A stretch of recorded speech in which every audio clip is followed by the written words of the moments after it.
नमो विष्णुपादाय कृष्णप्रेष्ठाय भूतले श्रीमते भक्तिवेदांत स्वामीति नामिने।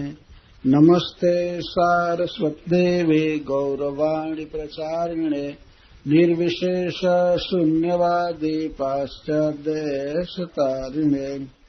जय श्री कृष्ण चैतन्य प्रभु नित्यानंद श्री अद्वैत गदाधर शिवासादि गौर भक्तवृंद।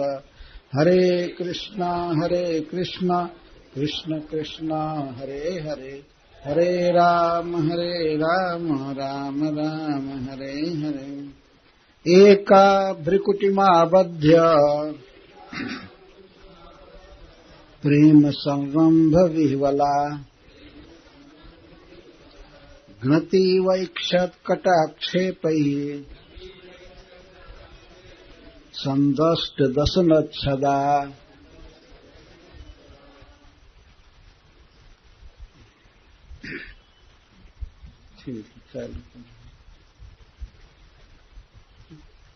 श्रील सुखदेव गोस्वामी अब श्री गोपीजनों के द्वारा श्याम सुंदर के प्रति प्रेम सेवा का वर्णन कर रहे हैं। श्री गोपीजन किस प्रकार श्याम सुंदर से मिलती हैं और उनके मिलन के प्रकार से उनके भावों का प्रकाशन होता है। जैसे जिसका भाव है उस तरह से मिल रही हैं। तो अब सर्व प्रधान गोपी का वर्णन कर रहे हैं। जो समस्त ब्रजमंडल में प्रधान गोपी हैं जिनका नाम है श्री राधा, और जो परब्रह्म है भगवान की ह्लादनी शक्ति, उसी शक्ति से परब्रह्म है श्री कृष्ण सदा आनंदमय रहते हैं, ह्लाद में रहते हैं, को ह्लादनी शक्ति कहते हैं। तो उनकी तीन स्वरूप शक्तियां हैं, बिल्कुल उनसे अभिन्न है। तो उनको शास्त्रों में कहा गया है ह्लादनी शक्ति, संबित शक्ति और संधिनी शक्ति। जिस शक्ति से श्री कृष्ण नित्य विद्यमान हैं, नित्य हैं, अनादिकाल से हैं, इस समय भी हैं और अनंत काल तक अव्यभिचारी रूप से, मतलब बिना परिवर्तन के नित्य रहेंगे, हैं, सदा के हैं और रहेंगे। उस शक्ति को संधिनी शक्ति कहते हैं। और जिस शक्ति से भगवान सर्वज्ञ हैं, सब कुछ जानते हैं, सर्वत्र रह करके सब कुछ जानते हैं, तो उस ज्ञान शक्ति को, जैसे चित्त शक्ति भी ऐसे कहते हैं। चित्त शक्ति तो तीन प्रकार की होती है, लेकिन ज्ञान शक्ति, संबित शक्ति उसको कहते हैं, जिस शक्ति से भगवान नित्य ज्ञानमय, नख से सिख तक और सब कुछ जानते हैं, सर्वज्ञ शिरोमणि, तो उस शक्ति को संबित शक्ति कहते हैं। और जिस शक्ति से, जो उनका ही स्वरूप है, अलग नहीं समझना चाहिए, स्वरूप भूता शक्ति, जिस शक्ति से वे नित्य आनंदमय हैं, इतना आनंदमय, इतना सुखमय है कि दूसरे को भी, सारे संसार को आनंद में मग्न करते रहते हैं। तो उस शक्ति को ह्लादनी शक्ति कहते हैं। ये ह्लादनी शक्ति ही राधा रानी के रूप में मूर्त है, मतलब राधा रानी ही ह्लादनी शक्ति है। तो उस ह्लादनी शक्ति को ब्रज में सर्व प्रधान गोपी कहा जाता है, और सारी गोपियां इनकी दासी हैं। और यहां तक कि लक्ष्मी जी, सरस्वती, दुर्गा, कोई भी श्री राधा रानी के चरणों के किंकरी हैं। जैसे श्री कृष्ण स्वयं भगवान हैं, सर्व पूज्यतम है, सबसे श्रेष्ठ हैं सभी विषय में, वैसे श्री राधा सभी विषयों में सर्वश्रेष्ठ उनकी शक्ति के रूप में। तो उनके भाव का उनके चरित्र द्वारा श्रील सुखदेव गोस्वामी चित्रण कर रहे हैं। एका भ्रिकुटिमाबध्य प्रेम संरंभ विह्वला घ्नति वैक्षत कटाक्षेपै संदस्त दशनच्छदा। एका, यहाँ एका का एक अर्थ है एक, लेकिन एका का श्लेष अर्थ है कि जो एक ही है, अद्वितीय। यह ये अर्थ लेना पड़ेगा, जिसके समान कोई नहीं है, सर्वश्रेष्ठ है। राधिका नामक गोपी प्रेम संरंभ विह्वला, अतिशय ममता कि श्री कृष्ण मेरे हैं मेरे हैं, इसको प्रेम कहा गया है। प्रेम संरंभ, प्रेम के वेग से अथवा प्रेम के कोप से, अतिशय घनीभूत प्रेम ही कोप का रूप धारण करता है, उसको प्रणय कोप कहते हैं। तो वह गोपी जो सबसे प्रधान है वो प्रणय कोप में हो गई श्री कृष्ण को देखते ही।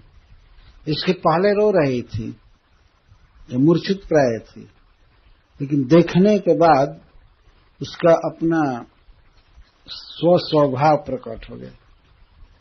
प्रेम संरंभ भी बोला। संरंभ का अर्थ होता है क्रोध, कोप। प्रेम क्रोध, प्रेम प्रणय कोप इसको कहते हैं, प्रेम संरंभ। और इतना कोप उत्पन्न हो रहा था प्रेम के कारण को विह्वला, विह्वल हो गई। विह्वल का ह्वलम का अर्थ होता है गति, चाल, और विह्वलम का अर्थ विगत ह्वलम हो गई अथवा विशेष ह्वलम।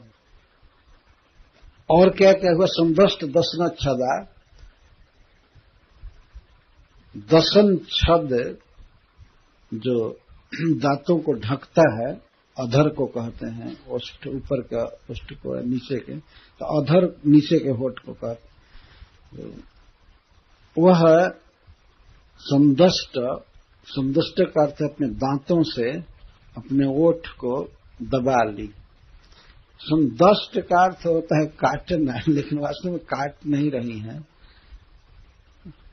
परम सुंदरी श्री राधा रानी अपने अधर को अपने दांतों से दबा ली। क्रोध में व्यक्ति ऐसा करता है। और घ्नति इव, कटाक्ष पे घ्नति इव, अपने कटाक्ष से, अपने दृष्टि से ऐसा लगता था कि वो बाण मार रही है श्याम सुंदर को। घ्नति इव, दृष्टि से बाण चला रही है। तो सुखदेव गोस्वामी कहते हैं कि मारने जैसा देख रही थी। इतना क्रोध में रो रही थी और कपकपी उसके शरीर में हो रही थी ममता के कारण। वास्तविकता यह है कि श्री कृष्ण इतना प्रेम दिए हैं राधा रानी को, इतना स्नेह किए हैं उनसे, इतना मान दिए हैं कि उस मान की उनको सदा अपेक्षा रहती है। और अकस्मात जंगल में छोड़ करके वन में चले गए, छिप गए, और इतना रोने के बाद भी जल्दी प्रकट नहीं हुए, नहीं आए, तो इस कारण से राधा रानी के मान पर ठेस लग रहा है। तो पहले मैं कहा था कि उनका भाव मदीयता का भाव है, मेरे हैं श्री कृष्ण, मेरे हैं। वो सदा उनको अपने अधीन रखती है। श्री कृष्ण उनके दास जैसे हैं लीला में। और आज ऐसी उपेक्षा कर दिए, और तब पहले तुरंत प्रेम दिए थे, सब तरह से प्रिया जी की सेवा किए थे, उन्हें कंधे पर लेकर चले थे, बहुत आदर किए थे, और एकाएक छोड़कर चले थे। बहुत रोई गाई, लेकिन अब सामने आने पर कोप हो गया। रूठ गए। उनको ये विश्वास था कि ये सभी गोपियों को छोड़ करके चाहे जैसे तैसे मेरे पास आकर के हमको मनाएंगे। तो श्रील सुखदेव गोस्वामी तो सामान्य रूप से सबके लिए कह दिए कि भगवान श्याम सुंदर ने सबका अनुनय करके सबको मना करके सांत्वना दिया। तो स्पेशल राधा रानी को मनाया यह वो नहीं कहे। अलग अलग गोपियों को किस तरह से उन्होंने क्या कहा, कैसे पंखा झला, आंसू पोछा, उनको पान खाने को दिया, क्योंकि सब कुछ उपस्थित था। अपने हाथ से जूस पिलाया, पानी पिलाया और सब बहुत तरह से सांत्वना दिए। मैं यहीं था, निकट में ही था, मुझे बहुत दिनों से लालसा थी कि मैं आपके वचन को सुनूं, आप किस तरह से बोलती हैं, मेरे सुनने के लालसा थी। उस लालसा से मैं छिपा हुआ था और कोई उपेक्षा के भाव से आपका त्याग नहीं किया था। प्रत्येक गोपी को इस तरह से श्री भगवान ने सांत्वना दिया। तो श्री राधा रानी को सांत्वना उन्होंने दिया तो कोई अलग से स्पेशल उसका वर्णन नहीं किया गया।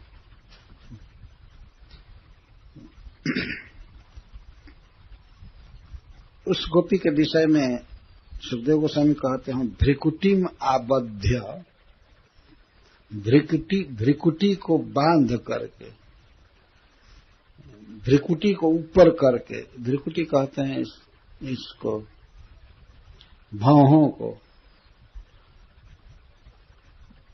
बिल्कुल प्रणय कोप में थी, तो भ्रिकुटी को बांध करके और कटाक्षेप ही ऐसे देख रही थी श्याम सुंदर पर कि लगता था कि उन्हें मार रही है। गोपियों ने पहले कहा है कि हे प्रियतम, अपने नेत्रों से हमारा वध किया है, मारा ही नहीं केवल वध कर दिया है। तो हरीश्वर जी कहते हैं कि उसका बदला चुका रही हैं श्री राधा रानी। तुमने नेत्र से मारा है तो हम भी नेत्र से मारेंगे। तो कटाक्ष बाण घनती व ऐक्षत, प्रहार करते हुए इसे देख रहे थे, ऐसे देख रहे थे जैसे उनको मार रहे क्रोध में। और उस समय राधा रानी का ये भी भाव तुरंत उदित हो गया, यदि श्री भगवान चंद्रावली से मिल रहे हैं तो यह भी क्रोध का कारण है। वो जानती हैं कि कृष्ण पर केवल मेरा अधिकार है, मेरे बस में रहते हैं। पर श्री कृष्ण जब सर्वसाधारण निर्विशेष भाव से सभी गोपियों से मिल रहे थे तो यह भी क्रोध का कारण हो गया। क्रोध का कारण तो त्याग था पहले, लेकिन इस समय जो मिल रहे हैं अलग अलग तो उससे भी क्रोध आ गया।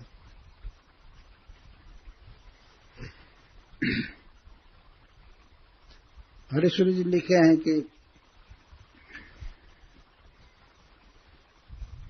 हे प्रियतम, गोपियां कहती हैं और राधा रानी कहती हैं कि तुम्हारे विरह में हमको कामदेव कितना बाण मारा है, हम उस दुख को जानती हैं, तो तुम भी जरा सहन करके देखो कि कितना इसमें दुख होता है। तो मानो बाण मार रही है। और वो होठों को, अधर को क्यों दबाया दांत से? तो हरीश्वर जी बहुत सुंदर भाव कहते हैं कि सजातीय चेतो वशीकार जुक्ति न जस्यास्ति धिग्जन्म तस्येति काचित।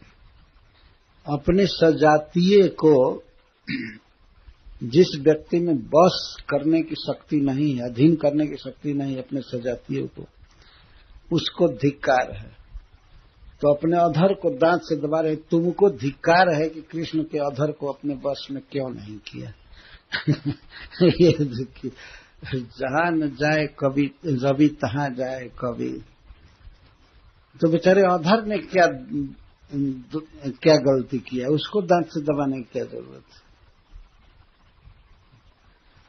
तो ये भाव हरीश्वर जी कह रहे हैं कि राधा रानी ये सोच रहे हैं कि हमारे अधरों को दंड देना चाहिए। इसमें वो शक्ति नहीं है कि कृष्ण के अधर को अपने बस में करे, अर्थात ये श्री कृष्ण के अधरामृत को लेने में समर्थ नहीं है तो इसको दंडित करना चाहिए।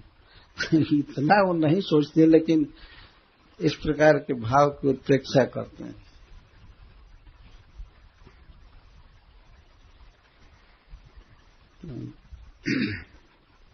कोई गोपी जो भगवान के चरण कमल को पकड़ी थी, अपने स्तनों पर रखी थी, साहिब्या, तो उस विषय में साहिब्या ने, पद्मा ने रखा, तो उस पर कहते हैं कि श्री कृष्ण के परम सुकुमार चरणों को इस गोपी ने कभी स्तन पर नहीं रखा था, डर करके कि हमारा स्तन कठोर है। तो आज क्यों रख रही है? तो उसने देखा कि श्री कृष्ण का चरण पत्थर पर, अंकुर पर, तृण पर घूम गया है, तब वो निशंक हो गई कि वो तब तो रख सकते अब तो प्रत्यक्ष देख ली, तो उससे तो कठोर हमारा स्तन नहीं है, इसलिए आते ही सबसे पहले रख लिया, देख लिया कि रखने लायक है। जब वन में घूमने लायक है तो स्तन पर रखने लायक क्यों नहीं। जिस गोपी ने पान लिया, तांबूल लिया, उसके विषय में कहते हैं कि श्री गोपी ने देखा कि प्रियतम श्याम सुंदर का जो स्वभाव है वही पान का स्वभाव है, पान का जो स्वभाव है वही श्याम सुंदर का स्वभाव है। शुरू में श्री कृष्ण से संबंध किया जाता है तो उतना रस उत्पन्न नहीं होता है। तो जैसे पान शुरू में मुख में डालेंगे तो ललाई नहीं रहती, राग नहीं रहता है, उसको चबाते हैं तो उसमें से ललाई निकलती है, राग निकलता है। तो कृष्ण का और कृष्ण प्रेम का स्वभाव पान जैसा है, तो शायद इसी से उसने ले लिया कि प्रियतम के स्वभाव जैसा है। पहले राग का अनुभव नहीं होता है, बाद में बढ़ता जाता है। आदौ विभातिन मना गपिजत्र राग संसेवनोत्तर मपार तरानुराग तांबूलम ईशम इव वीक्ष ततस्तदा तत् सेवात धी किमित संजलिना दधार। क्या प्रियतम के स्वभाव को देख करके पान जैसा है, इसलिए भगवान के स्वभाव जैसा पान का स्वभाव है, तो इसलिए क्या उसने हाथ में धारण किया।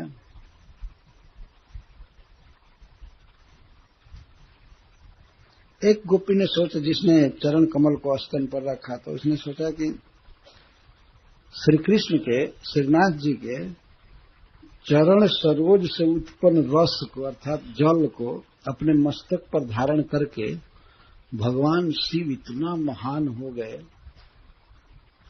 चरण के जल को, तो मैं उनके मुख्य रस को ग्रहण करूंगी तो मैं शिव जी से भी बढ़ करके हो जाऊंगी। तो चरण जल को रखने से इतना महान हो गए, तो मुख्य रस, मुख्य मतलब मुख का रस, पान चबाने से जो रस बना था उसको सोच रहे हैं कि चरण जल को रखने से इतना महान हो गए और सुखी हो गए, तो मैं तो मुख का रस धारण करूंगी और अपने मुख में, और तो मस्तक पर धारण किए हैं चरण कमल के रस को, जल को, तो मैं मुख्य रस को मुख में धारण करूंगी। यह सोच करके वह गोपी ग्रहण की। और वैसे नीति है कि द्विजो शिष्टम सदा सेव्यम शास्त्र इति शास्त्रार्थ को विदा काप्य सेवतांबोलन भगवान मुख चर्वितम। गोपी ने सोचा कि द्विजोच्छिष्टम सदा सेव्यम, ब्राह्मण के उच्छिष्ट को सदा खाना चाहिए, ये नीति सोचा उसने। शास्त्रार्थ को विदा, उस शास्त्र के अर्थ को जानने वाले थी, तो उसने सोचा कि द्विजोच्छिष्टम सदा सेव्यम, ब्राह्मणों के उच्छिष्ट को सदा खाना चाहिए, क्योंकि वो भगवान का प्रसाद खाते हैं, परम पवित्र रहते हैं, तो उस प्रसाद को खाकर जब छोड़ते हैं तो महाप्रसाद हो जाता है। तो गोपी ने सोचा कि यहाँ तो श्री कृष्ण के मुख में 32 ब्राह्मण बैठे हैं, 32 द्विज है। दांत को भी द्विज कहा जाता है। बच्चे का दांत एक बार टूट जाता है, फिर नया जन्म लेता है दोबारा, इसलिए उसको द्विज कहते हैं। द्विज मतलब दांत। तो उसने सोचा कि ब्राह्मणों का उच्छिष्ट सदा सेवन करना चाहिए, और यहाँ तो भगवान मुख में 32 ब्राह्मण पंक्ति लगा करके और खाते ही रहते हैं। इन 32 ब्राह्मण का उच्छिष्ट कर खाना चाहिए। ये सोचकर शायद उसने उस रस को ग्रहण किया कि मैं धन्य हो जाऊंगी। ब्राह्मण का उच्छिष्ट खाने से व्यक्ति पवित्र हो जाता है, सुखी हो जाता है। द्विजोच्छिष्टम सदा सिद्ध्यम इति शास्त्रार्थ को विदा काप्य सेवत तांबूलम भगवान मुख सर्वितम। तो पान खाने में उसमें एक उद्वेग होता है। उद्वेग का अर्थ होता है सुपारी, कड़ा होता है ना, सुपारी उसको कसैली भी कहते हैं। उसी को कसैली कहते हैं ना। जो भी हो, जो पान खाते हैं तो जानते हैं। तो उद्वेग उसको संस्कृत में कहते हैं। तो गोपी ने सोचा कि उद्वेजिता अहम यह जैन पूरा समन्ता उद्वेग ये हरिणा विहित सचूर्णम। मैं जिसके द्वारा उद्वेजित हुई, उद्वेग से, उद्वेग मतलब कृष्ण मिलन की लालसा से, तो उस उद्वेग को कृष्ण ने, हमको जो उद्वेग हुआ उसको ठीक से चूर्ण किए कि नहीं, हमारा उद्वेग ठीक से चूर्ण किए कि नहीं, यह जांच करने के लिए भगवान के उद्वेग को जो मुख में चबाए थे उसको ले लिया हाथ अंजलि में, देखने के लिए हमारा उद्वेग ठीक से चूर्ण हुआ कि नहीं।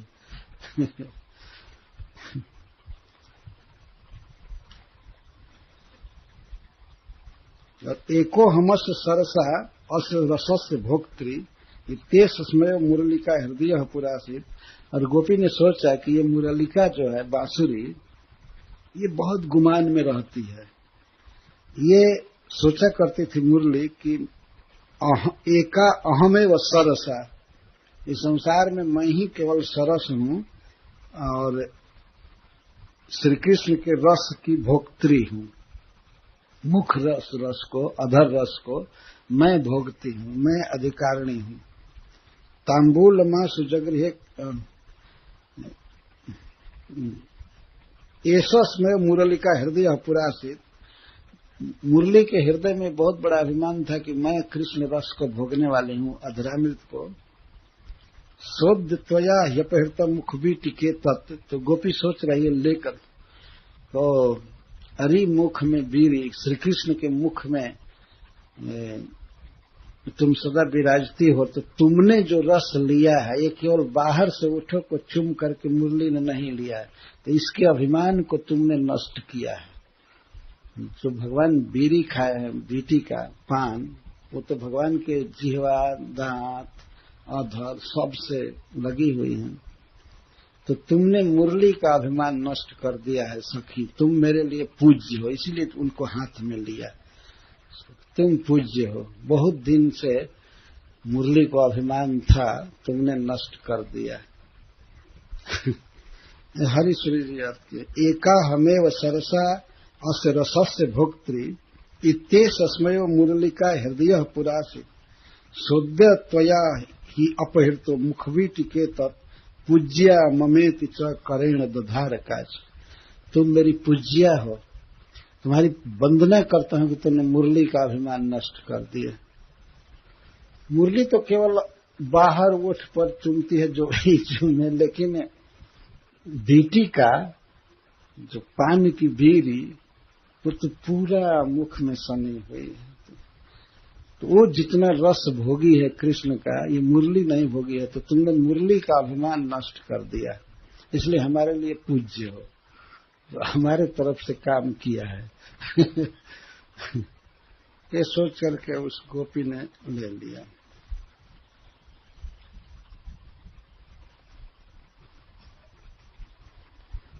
एक गोपी ने सोचा, जो भगवान के चरणाम्बुज को अपने स्तन पर दर्द ग्रहण की, तो उसने कहा कि उसने सोचा कि त्रितापहर त्रम्बु बभुव जस्मात् पादाम्बुजातस्य नतस्य विष्णु सुदुर्घटा में तनुताप शांति रीति निधात कापि कुचेति तप्ते। भगवान विष्णु के चरण कमल से जो जल निकला श्री गंगा जी, तो मैं सुनती हूं कि वे तीनों तापों का विनाश कर देती हैं। आध्यात्मिक, अधिदैविक और अधिदैविक सब प्रकार के दुख को नष्ट करती हैं गंगा जी। और ऐसे मैं सुनती हूं। तो यदि जिस चरण से निकलने वाले जल में इतनी शक्ति है, जो तीनों तापों का नाश करता है वो जल, तो उसी चरण कमल को साक्षात मैं अपने स्तनों पर धारण करूंगी तो मेरा थोड़ा सा अतनु ताप क्यों नहीं नष्ट हो जाएगा। तनु ताप, थोड़ा सा ताप, जब तीनों ताप नष्ट हो सकता है उसको धो करके बहने वाले जल से, तो उसी चरण कमल को डायरेक्ट अपने वक्षस्थल पर धारण करूंगी तो मेरा ताप क्यों नहीं नष्ट हो जाएगा। शायद यही सोचकर उस गोपी ने चरणों को ही डायरेक्ट धारण किया। सुदुर्घटा में तनुताप शांति रीति निधात का कुचेति तप्ते। मेरे लिए सुदुर्घटा नहीं होगी।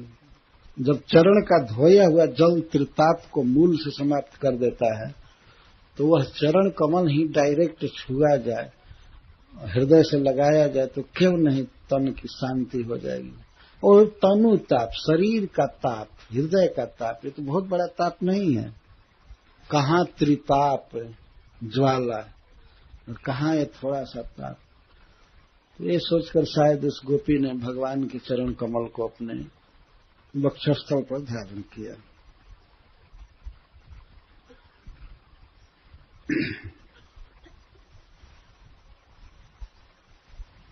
अस्मिनेव सुखम सर्वम जच्छ्री रेनम न मुंचति अतो अखिल सुखे हान्या पादमस्या दधे हृदय। जिस गोपी ने भगवान के चरणारविंद को अपने वक्षस्थल पर धारण किया, वो क्या सोची, अलग अलग उत्प्रेक्षा करते हैं। उसने ये सोचा, उसने ये सोचा, ये सोचा, तो उसने सोचा कि इस संसार में अप्राकृत अपराकृत जगत में सब जगह सबसे श्रेष्ठ, सबसे विदुषी, बुद्धिमती महिला है श्री जी, पद्मा है, लक्ष्मी जी। क्या बात है कि लक्ष्मी इस चरण को नहीं छोड़ती है, कुछ बात है इसमें। भगवान के और अंगों को छोड़ करके श्री जी चरण में ही लौटती रहती, मतलब चरण सेवा करती रहती। तो वो सोच रही है कि अस्मि में व सुखम सर्वम, निश्चित ही इसी चरण में ही सारा सुख है, क्योंकि जब श्री एनम न मुंचति, क्योंकि श्री इसका त्याग नहीं करती है। तो सबसे विदुषी महिला और सबसे सौभाग्यवती, धनी, सर्वज्ञा इस चरण का त्याग नहीं करती है, तो निश्चित सारा सुख यही है, इसी चरण में है। अतो अखिल सुख है अन्य पादम अस्या दधे हृदय। तो समस्त सुख की अभिलाषिणी कोई गोपी भगवान के चरण कमल को अपने हृदय में धारण की। देख ली सदाचार परंपरा से कि लक्ष्मी इसी चरण को ही पकड़े रहती। तो उसने सोचा और गोपी चाहे जो भी अंग भगवान का पकड़े, श्याम सुंदर का, मैं तो चरण ही पकड़ूंगी, क्योंकि लक्ष्मी जी चरण सेवा नहीं रहती, इसी में सारा सुख बसता है।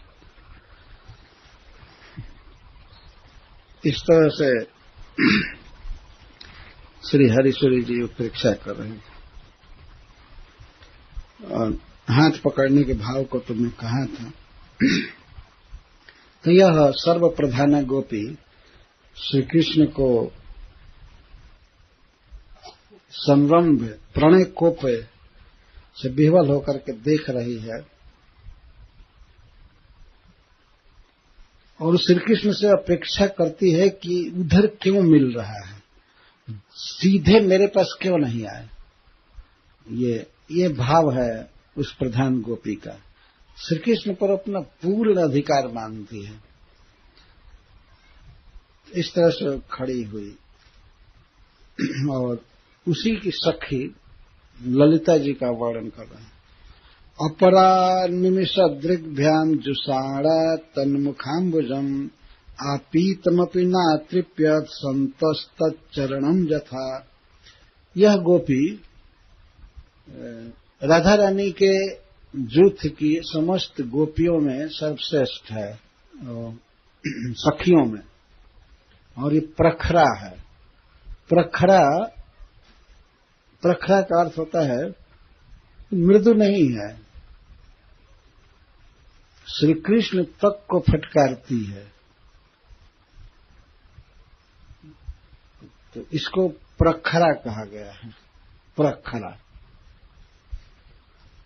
यहां तक कि वे राधा रानी को भी डांटती हैं, यहां चलना है वो चलना है, सारी योजनाएं बनाती है।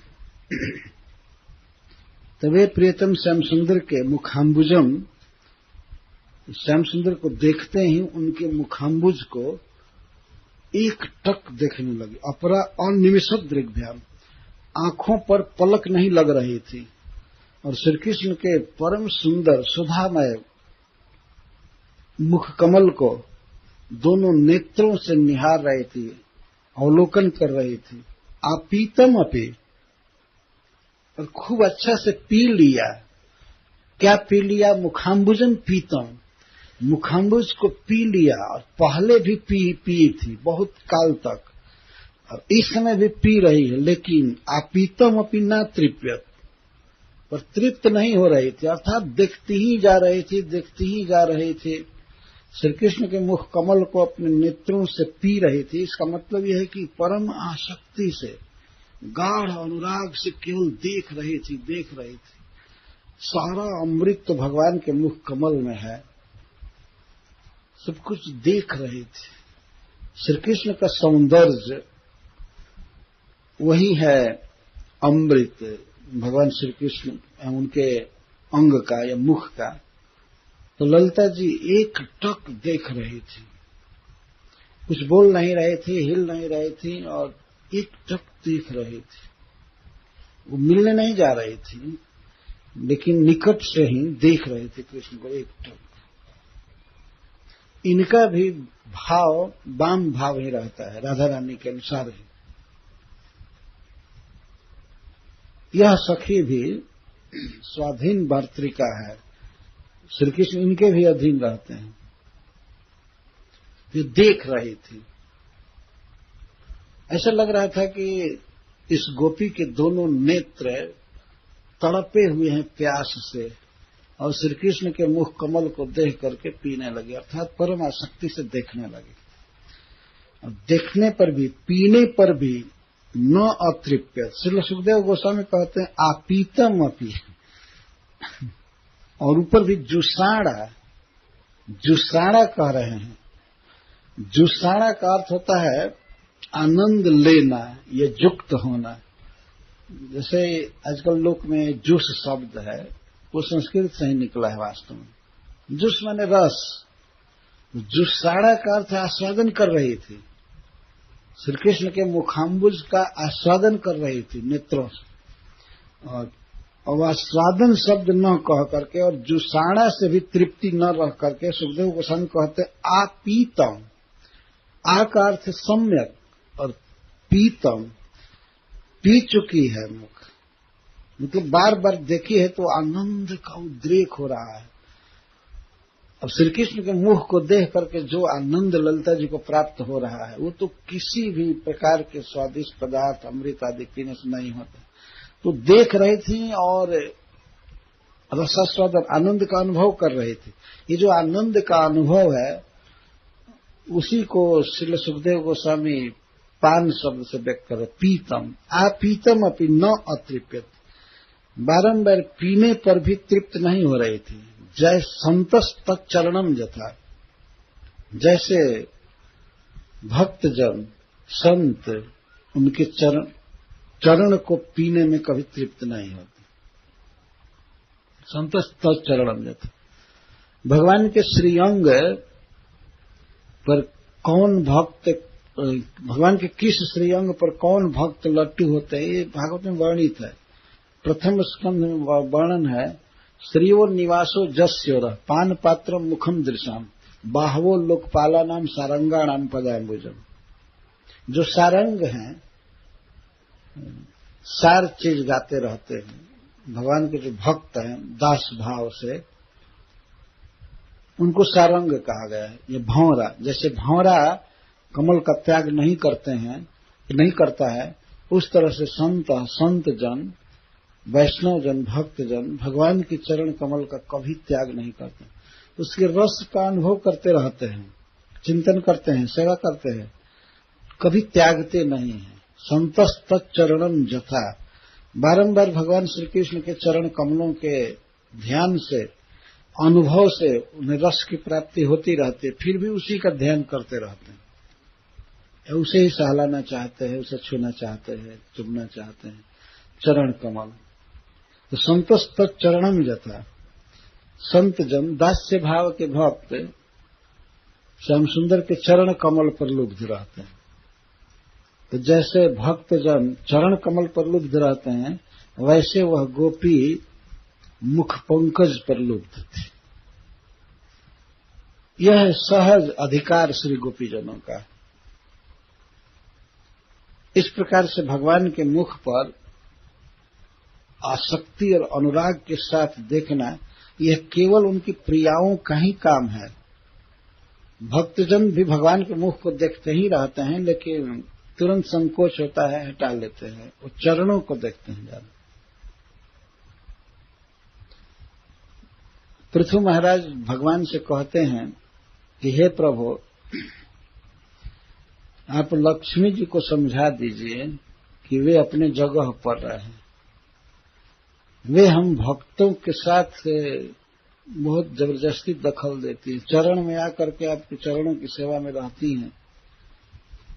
किसी न किसी दिन लक्ष्मी जी से बहुत बड़ा कलह होगा हम लोगों का। और यहां तक पृथु महाराज कहते हैं कि हमें पूरा विश्वास है कि अगर लक्ष्मी जी वक्षस्थल को छोड़ करके और आपके चरण में रहती हैं, जबकि आपने हम लोगों को दिया है, हम दासों को अपना चरण कमल दिया है, उनको अपना वक्षस्थल दिया है, उनको वहां रहना चाहिए। लेकिन लक्ष्मी जी वहीं पर पड़ी रहती हैं और भक्त डर करके वहां जाते नहीं हैं, एकदम दखल किए रहते हैं। कभी एक आध मिनट छोड़े चरण सेवा, तब तो हम लोग करें। आपको सब विदित है, लेकिन हमें विश्वास है प्रभु कि आप लक्ष्मी जी में और हमें यदि विवाद होगा हम भक्तों में, तो आप हम तीनों का ही पक्ष लेंगे, पूरा विश्वास। आप प्रिया जी का पक्ष नहीं लेंगे, आप जरूर उनको कहेंगे कि आप अपने सीट पर जाइए, वक्षस्थल पर जाइए, छोड़ दीजिए। ये पृथु महाराज भगवान से कहते हैं स्तुति में, हमें विश्वास है कि आप हम दीनहीन भक्तों का पक्ष लेंगे। यद्यपि ऐसा नहीं है कि वहां कोई कलह हो रहा है, विवाद हो रहा है। यह एक प्रकार से पृथु महाराज कह रहे हैं कि चरण में इतना सौभाग्य है, इतना सुख है, आनंद है कि श्री जी हमेशा उन चरणों में ही रहते। कोई विवाद, कोई कलह, मनमुटा कुछ नहीं है। यह तो केवल एक अभिव्यक्ति की विधा है, प्रकार है अपने भावों को व्यक्त करने की। सारंगाणाम पदाम्बुजम श्रीयो निवासो जस्योर पान पात्र मुखम दृशाम। श्री कृष्ण का मुख है आंखों के लिए पान पात्र है। पान पात्र का अर्थ है पीने लायक बर्तन, लेकिन बर्तन यह नहीं समझना चाहिए। रस का पात्र है, उसमें रस भरा हुआ है। उनकी आंखों का संचलन, अधरामृत और कपोल का उत्फुलन, हंसना, बोलना, आंखों से इशारा करना, विशेषकर श्याम सुंदर के भगवान विष्णु से तो कोटि गुना बढ़ करके वो तो सीधे साधे देखते हैं, वो इस तरह से अमर्यादित व्यवहार नहीं करते हैं। हम वेंकटेश्वर भगवान को, बालाजी को देखते हैं शांत, बल्कि और आंखों पर पट्टी चढ़ा लिए। तो वे क्या देखेंगे? देखते हैं श्री कृष्ण। एक बार कोई उनके नजर को देख लिया तो फिर घर द्वार, खान पान, धन कर्म सब बिसरे। तो वह श्री कृष्ण का मुख पीने के लिए है। किसके पीने के लिए? दृश्याम, आंखों के लिए पीने योग्य। और किसकी आंखें पीती हैं? प्रियाजनों की आंखें। वो चाहे ब्रज में या मथुरा में या द्वारका में, प्रियाएं पीती हैं उस मुख को। इसका अर्थ ये नहीं है कि भक्त नहीं देखते हैं, लेकिन जितना आसक्ति से और जितनी आत्मीयता के साथ उनको देखने का अधिकार है, इस तरह से भक्त लोग नहीं देखते हैं। दिखते रहते हैं, वो चरण में रहते हैं। संतस्तत् चरणम यथा, चरण सेवा में रहते। जैसे दास भाव के भक्त भगवान के चरण में रहते हैं और उसके रस का अनुभव करके, सेवा करके, सहला करके, संवाहन करके या मन में उसका चिंतन करके और मन में विविध सेवा करके तृप्त नहीं होते हैं, निरंतर भगवान के चरणों के ध्यान में रहते हैं। यह चरण से उपलक्षण अन्य सारे सर्वांग समझिए। जैसे संत ध्यान तोड़ते नहीं हैं, सेवा छोड़ते नहीं हैं, लगे रहते हैं भगवान, उस तरह से वो गोपी श्री कृष्ण के मुख को पी रही थी और उसे संकोच भी नहीं हो रहा था। पहले कहा गया कि प्रखरा सखी है, ऐसा संकोच नहीं था कि अब संकोच आ जाए और हटा ले दृष्टि। पी रही है मुख को। श्री कृष्ण का मुख पंकज ही इसमें कारण है जो गोपी को इतना धृष्ट बना दिया है। उस वस्तु का सद्गुण है वास्तव में। भगवान का मुख ऐसा है कि कोई भी लाज, संकोच, शर्म सब कुछ तिलांजलि दे देगा। विशेष करके यदि वह स्त्री है, ज्योति स्त्री है, वनिता है, तो उसके लिए तो प्रश्न ही नहीं रहता है लज्जा का, संकोच का, ये धर्म का, कर्म का, ये सब कुछ बिसर जाता है। इसमें उस व्यक्ति का, उस सखी का कोई दोष नहीं है। इसमें श्री कृष्ण के मुख पंकज का ही दोष नहीं, गुण है, वही कारण है, वही ऐसा बना देता है। इसीलिए गोपियां कहती हैं कि विक्षालकावृत मुखम तव कुंडल श्री गंडस्थलाधर सुधम हसितावलोकम दत्ता भयम च भुजदंड जुगम विलोक्य वक्ष श्रियैक रमणम च भवाम दास्य। हे प्रियतम, हम आपके अलकों से आवृत मुख को देख करके और कुंडल झूमता हुआ देख करके आपके कान में, और आपकी विशाल भुजाओं को देख करके, आपके वक्षस्थल को देख करके हम आपकी दासी हो गई हैं। देख करके दासी हो गई हैं। कोई मूल्य, वेतन आदि की बात नहीं चली, केवल देख करके। और वेतन क्या है? वेतन श्याम सुंदर देते हैं, वेतन देते हैं कि अपना मुख दिखाते हैं, यही वेतन है। और ये सबसे बड़ा दान है भगवान का। यदि किसी भक्त को अपने को दिखावें तो यह सबसे बड़ा दान है। और अपने बदन कमल को दिखावें, हंसें, कुछ बोले, और इसके बाद अपनी सुंदर भुजाओं में उसको भर ले, आलिंगन करें, तो जीव का सबसे बड़ा सद्भाग्य, सौभाग्य। भगवान आलिंगन दे, आलिंगन दान देते हैं, तो यह भगवान का सबसे बड़ा दान माना गया है। श्री रामचरितमानस में वर्णन है कि हनुमान जी जब लंका से लौटे सीता जी का पता लगा करके, तो भगवान श्री राम सोचने लगे कि इसको क्या देना चाहिए इसके बदले। सीता जी का संवाद लाया, लंका में गया। भगवान विचार करने लगे तो सीधे हनुमान जी को अपने भुजा में भरकर आलिंगन की। यही भगवान का दान है सबसे बड़ा, जिसमें सारा सुख है, सारा सद्गुण है, सब कुछ। तो संत जन, भक्त जन जैसे भगवान के चरण कमल के रस का स्वादन करते हैं, तृप्त नहीं होते, इसी तरह से वह गोपी श्याम सुंदर के मुख पंकज को पीने लगी दोनों नेत्रों से, निर्निमेष नेत्रों से। वह श्याम सुंदर के मुख पंकज का, मुखाम्बुज का प्रभाव है कि पलकें रुक गई। इतना आनंद आ रहा था कि उसके कारण फिजिकल चेंज हो गया, मतलब पलक गिर नहीं रही थी। ऐसा नहीं था कि गोपी जोर लगा करके रोकी है पलकों को। सौंदर्य में वह जादू था कि वह पलकों को रोक दिया सौंदर्य के करामात। तो निर्निमेष नेत्रों से देख रही थी, पलक नहीं गिरा रही थी, पी रही थी। तो श्रील सुखदेव गोस्वामी देखना नहीं कह रहे हैं, पीना कह रहे हैं। तो इसी तरह से भगवान वेदव्यास देव भागवत सुनने के लिए नहीं कहे हैं, पहले पीने के लिए कहे हैं। पीबत भागवतम रसम, इस भागवत रस को पियो।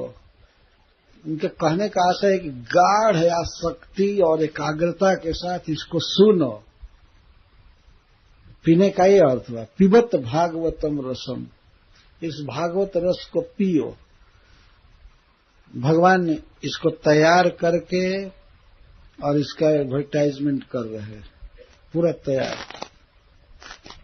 इस संसार में कैसी कैसी वस्तुओं का विज्ञापन लोग करते हैं, ये लो, ये लो, ये लो। बहुत कंडम चीज है। सिगरेट का विज्ञापन करते हैं और लिख भी देते हैं कि स्वास्थ्य के लिए हानिकारक है। अब तुम्हारे पास बुद्धि हो तो मत पियो, लेकिन वो लिखते हैं चारों तरफ, ये चीज दे रहे हैं, ये चीज दे रहे हैं। बीड़ी का विज्ञापन और ये विज्ञापन, ये विज्ञापन, ये विज्ञापन। तो भागवत की रचना करके भगवान वेदव्यास देव निमंत्रण और विज्ञापन दे रहे हैं। किसको दे रहे हैं? रसिकों को और भावुकों को। जो रसिक है जानते हैं कि वास्तविक रस क्या है। रसो वैसा, वास्तविक रस है श्याम सुंदर श्री कृष्ण, वास्तविक रस। और रस के आस्वादक भी वही वास्तविक रस। तो जो श्री कृष्ण तत्व के ज्ञाता हैं, भक्ति भाव से उनके साथ जुड़े हुए हैं, ये हैं रसिक। और भाव का, जिनमें भाव है श्री कृष्ण के प्रति कि श्री कृष्ण हमारे प्रियतम हैं, सखा हैं, स्वामी हैं, और विविध प्रकार से उन्हें सुखी करने की जिनको भावना है, उस रस विशेष भावना में जो चतुर हैं, उनको भावुक कहा गया है। श्रीपाद श्रीधर स्वामी जी लिखते हैं। तो जो भावुक हैं, जो रसिक हैं, उनके लिए भगवान वेदव्यास देव कहते हैं कि अब रस पियो। अब तैयार कर दिया गया। इस श्रीमद् भागवतम के आगे कोई साहित्य पीने लायक नहीं है, ये पीने लायक। और इस पर मान लीजिए कुछ लोग निराश हो जाएंगे। तो भगवान वेदव्यास देव रस तैयार किए हैं, जो रसिक हैं, भावुक हैं, जिनका स्वास्थ्य ठीक है और जीभ आदि में कड़वापन का अनुभव नहीं हो रहा है, रोग है नहीं, जो लोग ठीक है वो लोग तो पिएंगे। स्वास्थ्य जिनका ठीक है, जैसे मान लीजिए जिसको शुगर रोग नहीं है तो वो खूब खीर खाए या गुलाब जामुन खाए, रसगुल्ला खाए। लेकिन अगर किसी को शुगर है और उसको कोई विज्ञापन करे कि ये फ्री दिया जा रहा है, खाओ, इसको पियो, ये, तो वो बेचारा क्या कहे? वो तो सोचेगा कि वेदव्यास देव जी दवा क्यों नहीं दिए। तो भगवान वेदव्यास देव कहे हैं, संसारिणाम करुणया पुराण गुह्यम। संसारी लोगों के लिए जो जन्म मरण में है, शोक मोह राग द्वेष आदि प्रपंच में है, उनके लिए यह श्रीमद् भागवत का प्रवचन सुखदेव गोस्वामी ने किया है। उनके लिए यह दवा है। वस्तु एक ही है, एक ही वस्तु है। जिनका स्वास्थ्य ठीक है उनके रस को बढ़ाने वाला है, और जिनका स्वास्थ्य बिगड़ा हुआ है वही दवा, वही वस्तु उनके लिए दवा का काम करती है। अलग से दवा लेने की कोई जरूरत नहीं। हरे कृष्णा कृष्णा कृष्णा हरे हरे, हरे राम राम राम। राजर्षि महाराज परीक्षित कहते हैं कि निवृत्त तरसय रूपगी अवानात् भवौ सधात् श्रोत्र मनोभिरामात् क उत्तम श्लोक गुणानुवादात् पुमान विरजित बिना पशुघ्नात्। कौन ऐसा व्यक्ति है पशुघ्न को छोड़ करके जो श्री कृष्ण कथा से विरत हो जाए।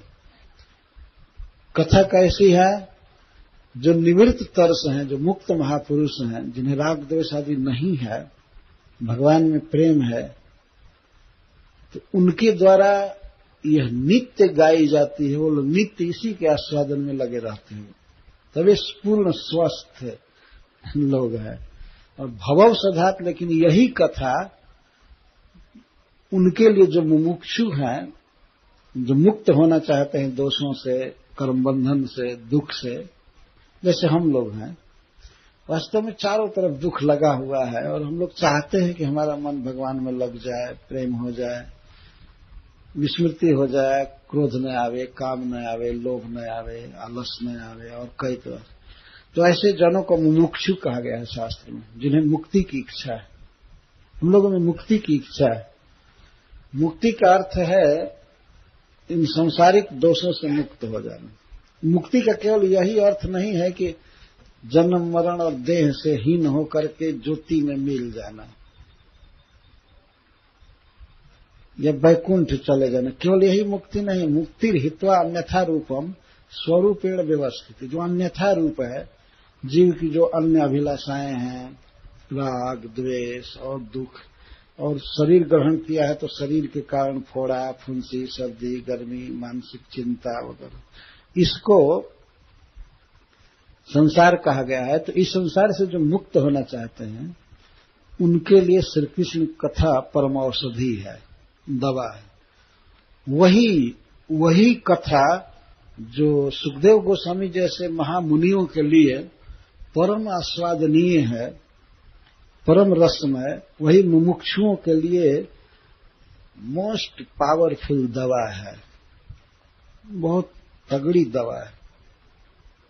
कि अगर वे सुने इसको तो उनकी इच्छाएं बिल्कुल ध्वस्त हो जाती।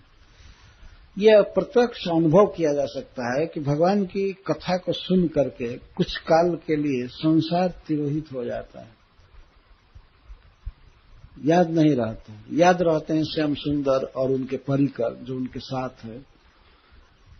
यह इस प्रकार का प्रभाव होता है। यदि कथा को निरंतर आदमी पढ़ता रहे, मनन करता रहे, तो बिल्कुल स्वस्थ रहेगा। स्वस्थ रहने का मतलब उसकी सारी कामनाएं तिरोहित होती जाएगी। पर कंटिन्यूअस कनेक्शन चाहिए। कभी कभी भक्त लोग कहते हैं कि भगवान की कथा सुनने पर, साधुओं के संग में आने पर तो मन बहुत चढ़ जाता है, लेकिन फिर इसके बाद गिर जाता है। गिरना तो स्वाभाविक है मन का, संसार में फंसना। लेकिन लोग उदाहरण देते हैं, जैसे मोबाइल फोन में रोज बैटरी लगाए रहें रात को, चाहे कुछ घंटे के लिए, तो काम करती रहते हैं। इस तरह से अपना कनेक्शन, चार्जिंग डायरेक्ट कथा पढ़ करके, भागवत पढ़ करके, या वैष्णव से सुन करके, या सीडी रख करके, कैसेट रख करके सुनना चाहिए। आपस में वर्णन करते रहना चाहिए। ये तो अपने व्यक्तिगत प्रयास पर निर्भर करता है, कितना चार्जिंग में डालेंगे। आपके बैटरी को समाज चार्ज में नहीं डालेगा। तो अगर बैटरी डिस्चार्ज हो जाए तो उधर से बोलता है, अगर कोई फोन करता है तो उधर से बोलता है स्विच्ड ऑफ है। स्विच्ड ऑफ काहे को है? तो स्विच आदि सब पूरा पूरा निष्क्रिय है। Switch off. तो इस प्रकार की हालत नहीं आनी चाहिए। अगर आदमी जाते समय भी रास्ते में भगवान का जप कर रहा है, कुछ भागवत पढ़ रहा है या सुन रहा है, आपस में मनन करता हुआ जाता है, या घर पर भी अधिक नहीं केवल चार्जिंग में 1 घंटा 2 घंटा भी डाल दें तो 24 घंटा तक मन काम करेगा।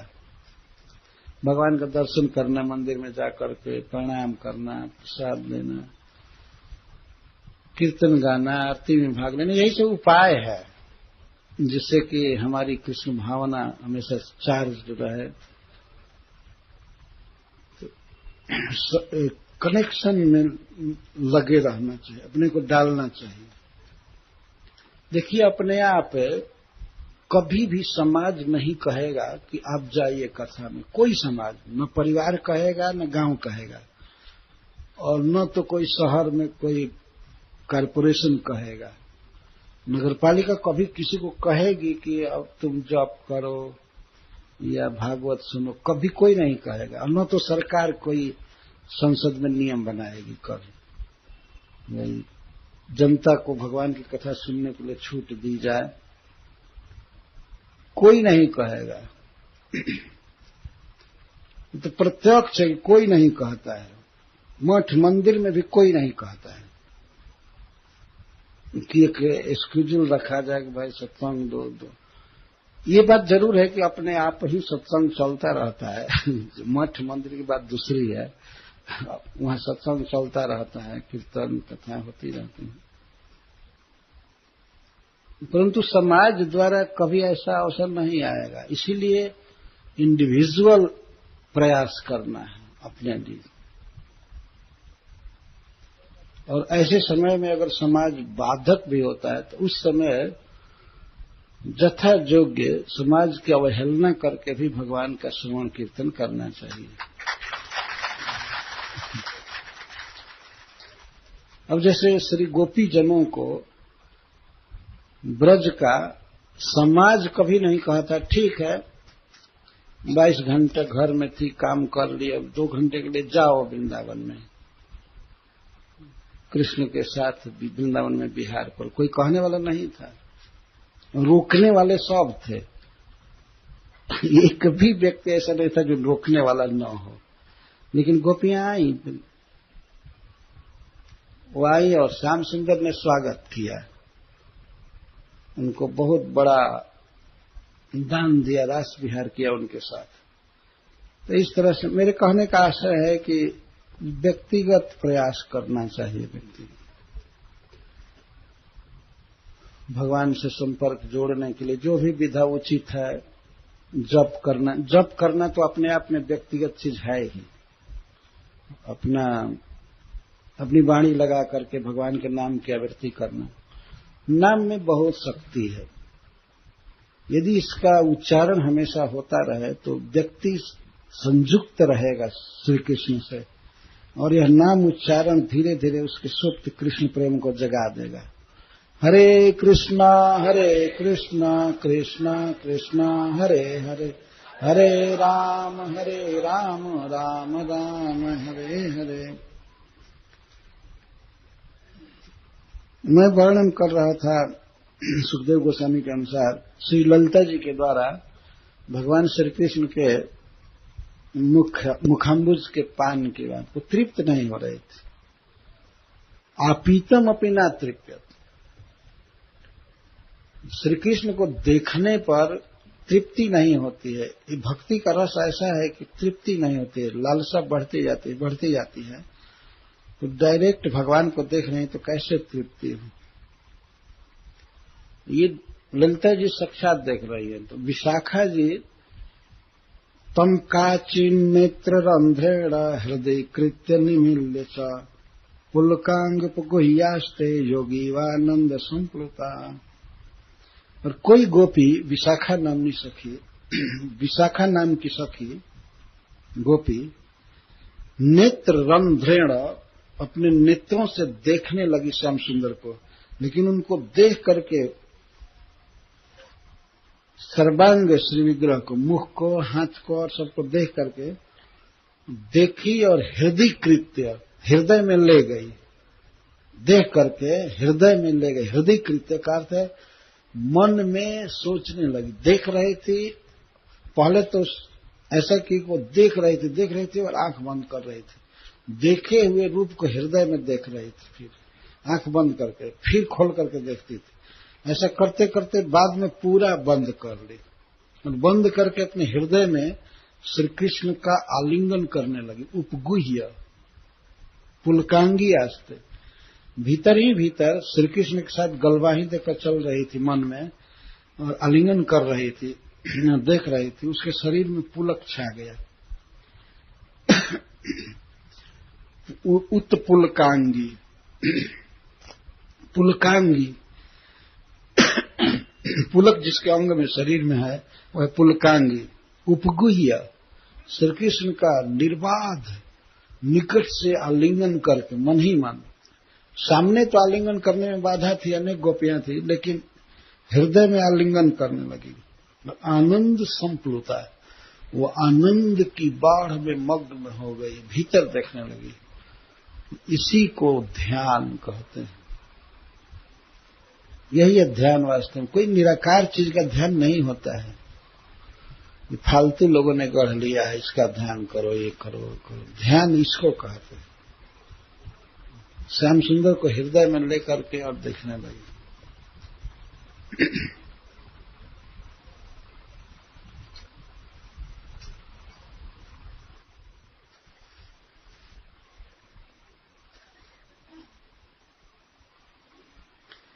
तो विशाखा जी के इस भाव पर हरीश जी कहते हैं कि वह गोपी विरह दुख तो भोग चुकी है, लेकिन अब समागम सुख को भोग रही है और आंखें खोल नहीं रही है।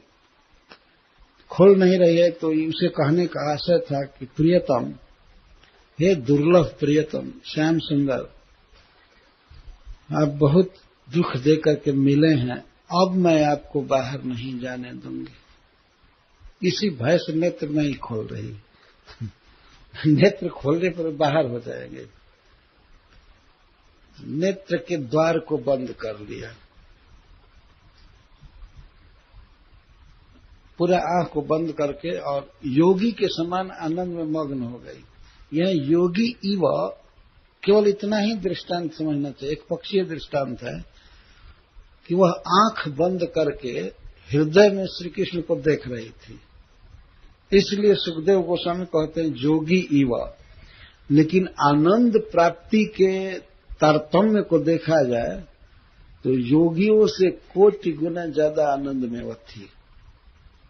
तो उस आनंद के तारतम्य को बताने के लिए, समता या तुल्यता दिखाने के लिए जोगी का उदाहरण नहीं दिया गया है।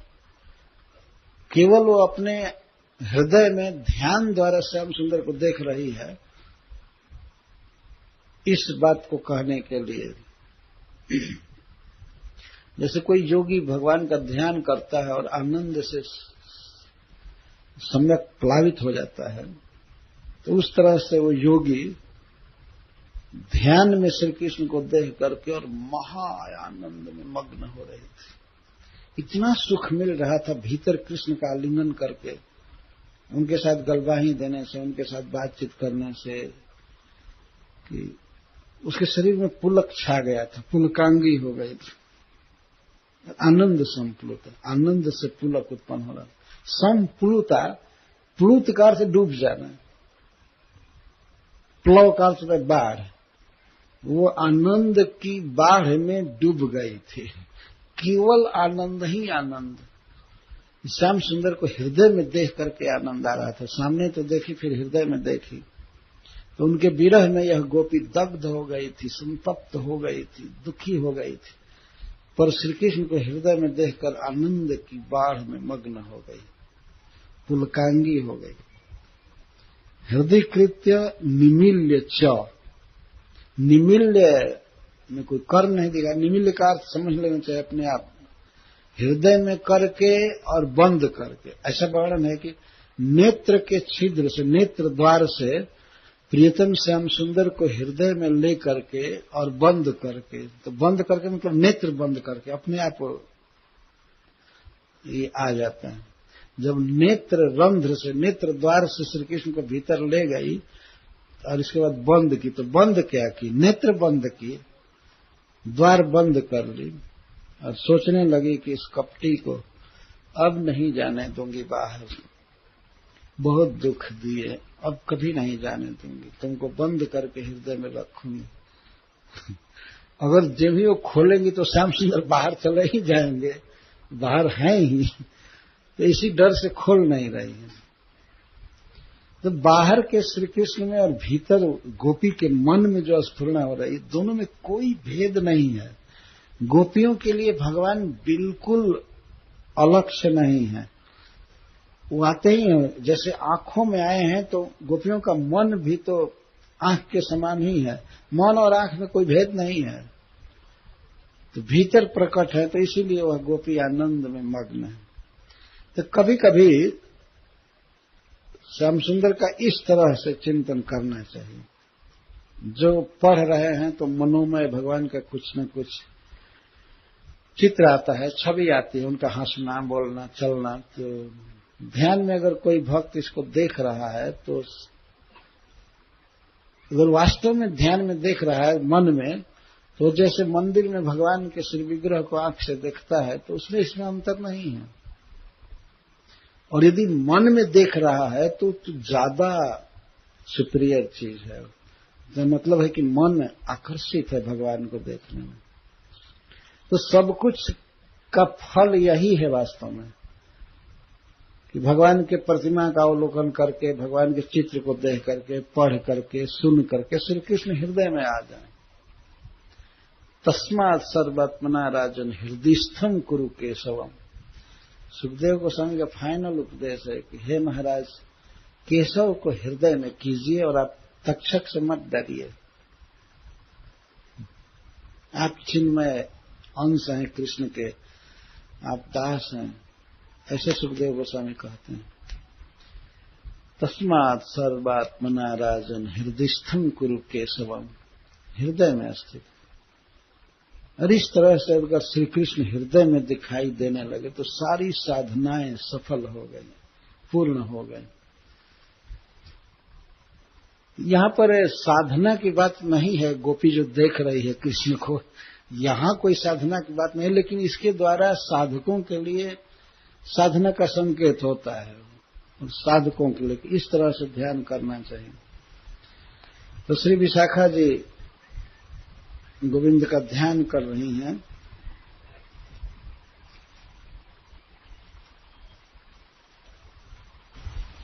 हरीश्वर जी ने कुछ अपेक्षाएं किए हैं।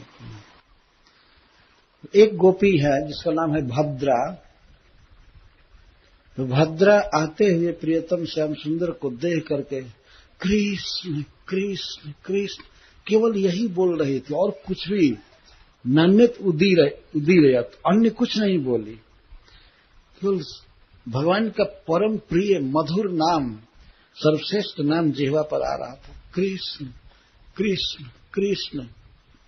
तो भी पुलकित थी, हर्षित होकर के यही बोल रहे थे। देख करके जब वो सामने आए, कृष्ण कृष्ण कृष्ण कृष्ण कृष्ण, आनंद से विह्वल होकर के इस नाम का उच्चारण कर रही थी। हरे कृष्णा कृष्णा कृष्णा हरे हरे, हरे राम राम राम हरे हरे। अब निर्विशेष भाव से समस्त गोपियों के सांत्वन और उनको जो आनंद प्राप्त हुआ भगवान से मिल करके, उनका वर्णन करें। सर्वास्ता केशवा लोक परमोत्सव निर्वृतः, जहुर्विरहजं तापम प्राज्ञं प्राप्य जथा जनः। ताः सर्वाः, वे सभी गोपियां, ताः जिनका वर्णन किया गया और जिनका वर्णन नहीं किया गया, वे समस्त गोपांगनाएं, ताः सर्वाः केशवा लोक परमोत्सव निर्वृतः, केशव के दर्शन से परमोत्सव उत्पन्न हुआ, परम आनंद उत्पन्न हुआ और उससे वे निर्वृता पूर्ण सुखनी हो गई। श्री कृष्ण का दर्शन भेंट होना ही गोपियों के लिए महान उत्सव है। उत्सव, सव का अर्थ होता है प्राण, प्राण का ऊपर चढ़ना मतलब खुशी में हो जाना। प्राण आनंद में होता है तो इसको उत्सव कहते हैं। तो केशवालोक, केशव आलोक का दो अर्थ है। केशव ने जब गोपियों को देखा तो परम उत्सव से युक्त होकर सुखनी हो गई, निर्वृता। निर्वृत्ति का अर्थ होता है सुख, निर्वृता मतलब सुखी, पूर्ण सुखी हो गई। केशव ने जब दृष्टि से देखा गोपियों पर, अथवा केशव को जिनके केश बहुत ही सुंदर हैं, जो केश संवारे हुए हैं और चमक रहे हैं और परम दुर्लभ है, जो ब्रह्मा और शिव को भी बस में रखते हैं। क का अर्थ है ब्रह्मा जी और ईश का अर्थ है भगवान शिव और व का अर्थ है वयति, नियंत्रयति। शिव और ब्रह्मा को भी अपने बस में रखते हैं। ऐसे परम दुर्लभ प्रियतम प्राप्त हो गए हैं। इसको देख करके गोपियां सुखी हो गई, उनके हृदय में परम उत्सव आनंद छा गया। अथवा केशव ने इनको देखा स्नेह दृष्टि से, केशवालोक, तो इससे वे सुखी हो गए। जहुर विरहजम तापम, सुखी हो गई कृष्ण को देख करके। तो पहले जो विरह ताप था, श्री कृष्ण के संग छूट जाने से जो तड़प रही थी, विरहज ताप, विरह से उत्पन्न दुख जहु, सब समाप्त हो गया। इसका अर्थ है कि अब तक मिल रही थी तो वो कभी कभी उनके विरह का दुख याद आ रहा था हृदय में, जैसे अभी भी याद आ रही थी बात की चरण में पीड़ा हुई होगी, ये हुआ होगा, ये हुआ होगा। लेकिन अब श्री कृष्ण से मिल करके, कृष्ण को देख करके और कृष्ण की दृष्टि पा करके, कृष्ण इन पर देखे, ये कृष्ण पर देखी, तो इनका विरहज ताप समाप्त हो गया। जैसे प्राज्ञ को पा करके जना संसार दुखम त्यजेयु, ये अर्थ है। प्राज्ञम प्राप्त यथा जन, प्राज्ञ का अर्थ है कृष्ण तत्ववेत्ता, प्राज्ञ विद्वान, जो कृष्ण का परम भक्त हो और कृष्ण तत्व को बहुत अच्छा से जानता हो। ऐसे वैष्णव के संग से जैसे लोग दुख से मुक्त हो जाते हैं, सुखी हो जाते हैं, किसी साधु के, वैष्णव के सत्संग से जिस तरह से लोग सुखी हो जाते हैं और संसार दुख भूल जाते हैं, इस तरह से गोपियां श्री कृष्ण के दृष्टि से या श्री कृष्ण के दर्शन से सुखी हो गई, परम आनंद छा गया। इतने घंटों तक रो रही थी, बिलख रही थी, वो क्षण भर में सब खत्म हो गया। यह है आनंद, यह है सुख, स्वरूप भगवान का। सब मिलाकर के सार है श्री कृष्ण के संपर्क में आना, श्री कृष्ण का दर्शन करना, श्री कृष्ण का गीत गाना। और एक यह भी संकेत है कि हृदय में लेकर के विशाखा जी और पूर्ण सुखी हो गई। तो हृदय में पा करके सुखी हैं, दूसरी गोपी हाथ पकड़ करके सुखी है, कोई बाह को पकड़ करके, और कोई दुखी थी। तो इसके द्वारा कोई जो प्रधान गोपी थी जो देख रही थी इस तरह से, तो अपने आप समझ लेना चाहिए कि श्याम सुंदर अलक्षित भाव से अन्य गोपियों के आकर के बहुत प्रकार से मनाए होंगे, सांत्वना दिए होंगे, आलिंगन करके, आंसू पोंछ करके, केस को संवारे होंगे, सब कुछ ठीक किए होंगे। ये अपने आप समझ लेना चाहिए। तो वो गोपी भी खुश हो गई। सर्वाह ताह केशवालोक परमोत्सव निर्वृत्त, सभी गोपियां बिल्कुल आनंद में मग्न हो गई। तो सभी गोपियां आनंद में मग्न हो गई तो प्रधान गोपी अब ओठों को दबा करके और टेढ़ी नजर से नहीं देख रही थी, वो भी सुखी हो गई। अनुनय करके, हाथ जोड़ करके, पैर पर गिर करके, विविध सेवा करके और सबसे ज्यादा मधुर वचन बोल करके और आलिंगन दे करके श्री कृष्ण उस प्रधान गोपी को भी ठीक कर लिए। राधा रानी भी प्रसन्न हो गई और सभी गोपियां प्रसन्न। सर्वास्ता केशवालोक परमोत्सव निरुद्ध जहुर विरहजम तापम प्राज्ञम प्राप्त था। गोपियां सुखी हो गई। कैसे सुखी हो गई? जैसे किसी श्रेष्ठ वैष्णव का संग पा करके संसार की ज्वाला से दग्ध लोग सुखी हो जाते, इस तरह से सुखी हो गई। और केवल गोपियां ही सुखी नहीं हुई, उनके बीच में श्री भगवान और अधिक चमकने लगे और अधिक सुंदर लगने लगे। ताभीर विधूत शोकाभीर भगवान अच्युतो वृतः व्यरोचताधिकम तात पुरुषः शक्तिभीर यथा। जैसे पुरुष श्री भगवान विष्णु अपनी शक्तियों के साथ जब होते हैं तो सुंदर लगते हैं, सृष्टि आदि करके। यहां तक कि माया शक्ति के साथ भी हों तो बहुत सुंदर लगते हैं। अन्यथा वे क्षीर समुद्र में या गर्भ समुद्र में केवल सोए रहते हैं, तो यद्यपि वो चिन्मय निद्रा है, सब कुछ है, लेकिन उतना सुंदर नहीं लगते। अपनी रजोगुण शक्ति, तमोगुण शक्ति या सत्वगुण शक्ति को, माया शक्ति को लेकर जब सृष्टि करते हैं तो वो बहुत सुंदर लगते हैं। अथवा उनकी अन्य स्वरूप भूता बहुत सी शक्तियां हैं, उनके साथ में बहुत जैसे सुंदर लगते हैं, वैसे भगवान श्री कृष्ण श्याम सुंदर सुंदर लग रहे हैं। व्यरोचता अधिकम तात, हे तात, अन्य सब जगह से सखाओं के बीच में रहते हैं, मां यशोदा के बीच में रहते हैं, लेकिन गोपियों के बीच में जब श्याम सुंदर हुए और उनका शोक दूर हो चुका था, तो प्रफुल्ल नेत्रों वाली सुखी गोपियों के बीच में भगवान अच्युत श्री कृष्ण, जबकि वे समग्र सौंदर्य के साथ हैं, समग्र गुणों के साथ, और गोपियों के साथ होने के बाद ही अधिकम व्यरोचत, सबसे अधिक सुंदर लग रहे हैं। गोपियों के बीच में ही श्री भगवान का सौंदर्य सर्वाधिक प्रकाशित होता है, क्योंकि श्री गोपियों में प्रेम अधिक है। तो सुखदेव गोस्वामी कहते हैं कि भगवान के संग से केवल गोपियां ही सुखी नहीं हुई, केवल वही सुशोभित नहीं हुई, उनके संग से भगवान की शोभा में चार चांद लग गया। वे सुंदर लग रहे हैं गोपियों के संग से।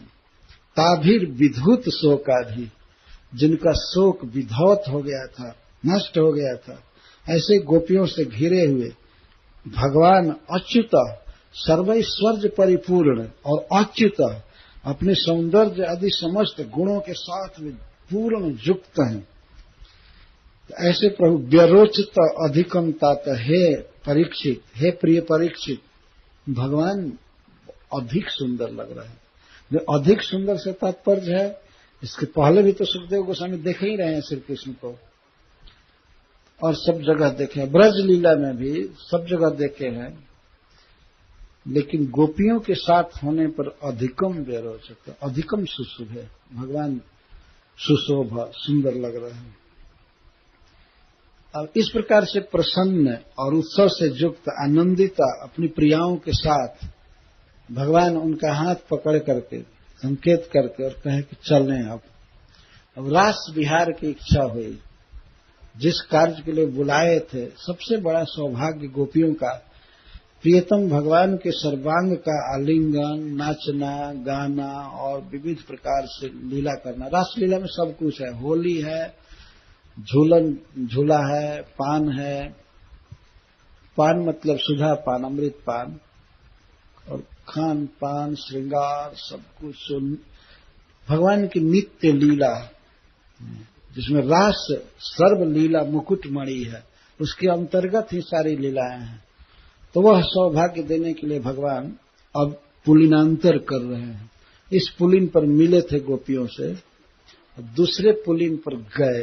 इसलिए सुखदेव जी कहते हैं, ताह समादाय सम्यक आदाय, मना करके आलिंगन दे करके प्रत्येक गोपी को। वो तो विभु हैं, श्री कृष्ण है। विभु यहाँ कहा गया, विभु का अर्थ है कि जो विविध हो चुके हैं, जितनी गोपांगनाएं हैं, जितनी गोपी है, उतने श्री कृष्ण हो गए हैं। अतः प्रत्येक गोपी का हाथ पकड़ करके उस रात्रि के समय में और गलवाही दे करके ले जा रहे हैं। दूसरे पुलिन में, जो पुलिन रास विहार के लिए जमुना जी के तरंगों द्वारा संवारा गया था। जमुना जी की तरंगे उनका हाथ है। जमुना जी स्वयं ही उसको संवारी थी, उस पुलिन को। और भगवान की लीला शक्ति वृंदा देवी, योग माया, ये सारी शक्तियों ने मिलकर के उस पुलिन को सजाया था, स्पेशल परब्रह्म भगवान के विहार के लिए, नृत्य के लिए।